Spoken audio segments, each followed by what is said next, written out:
देखती आंखों, सुनते कानों और धड़कते दिलों, आप सबको हमारी तरफ से अस्सलाम वालेकुम। वालेकुम सलाम। अरे क्या बात है अकरम साहब, आज तो आप चमक रहे हैं। Thank you bro, thank you.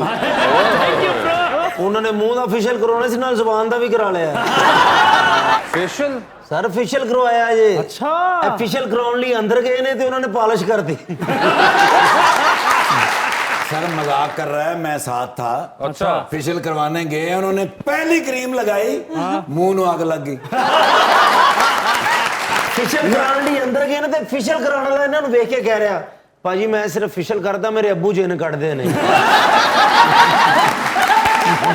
मैं हिसाब लाया ਤੁਹਾਡੇ ਪ੍ਰੋਗਰਾਮ 'ਚ ਖੂਬਸੂਰਤ ਬੰਦੇ ਨੂੰ ਨਹੀਂ ਆਣਾ ਚਾਹੀਦਾ। फेशियल कराने गए ने, ਉਹ फेशियल ਕਰਕੇ ਕਰੀਮਾਂ ਸ਼ਰੀਮਾਂ ਲਾ ਕੇ ਤੇ ਟਿਸ਼ੂ ਨਾਲ ਸਾਫ਼ ਕਰਦੇ ਨੇ ਨਾ, ਇਹਨਾਂ ਦਾ ਮੂੰਹ ਨਾ ਰੇਗ ਮਾਲਾ ਸਾਫ਼। ਸਾਰੇ ਇੰਜ ਕਰਕੇ फेशियल ਕਰ ਲਈ, ਇਹਨਾਂ ਨੂੰ ਲੰਮੇ ਪਾਇਆ ਉਹਨਾਂ ਨੇ ਤੇ ਮੂੰਹ ਵਾਲ ਵੇਖ ਕੇ ਨਾ ਕੀੜੇ ਮਾਰ ਸਪਰੇ ਮਾਰਨ ਲੱਗ ਗਏ। ਮੈਂ ਉਦੋਂ ਤੱਕ ਫੇਸ਼ੀਅਲ ਕਰਾਉਂਦਾ ਰਹਾਂਗਾ ਜਦੋਂ ਤੱਕ ਮਨ ਚੰਦ ਸਾਹਿਬ ਤੋਂ ਸੋਹਣਾ ਨਹੀਂ ਹੁੰਦਾ। ਬਸ फेशियल करा के फुल तैयार होके घर गए ने ते भाभी इन्हां ਨੂੰ ਵੇਖ ਕੇ ਕਹਿ ਰਹੇ, ਅਕਰਮ ਅੱਜ ਫੇਰ ਨਹੀਂ ਤੁਸੀਂ ਮੂੰਹ ਧੋਤਾ। ਡਾਕਟਰ ਸਾਹਿਬ ਵੀ ਗਏ ਫੇਸ਼ੀਅਲ ਕਰਾਉਣ, ਉਹਨਾਂ ਜਾਣਿਆ ਕੁਹਾੜੀ ਬੜੀ, ਕਹਿੰਦੇ ਕੀ ਕਰਨ ਲੱਗੇ, ਕਹਿੰਦੇ ਪਹਿਲੇ ਨੱਕ ਲਾਵਾਂਗੇ ਤੇ ਮੂੰਹ ਦਿਸੇਗਾ।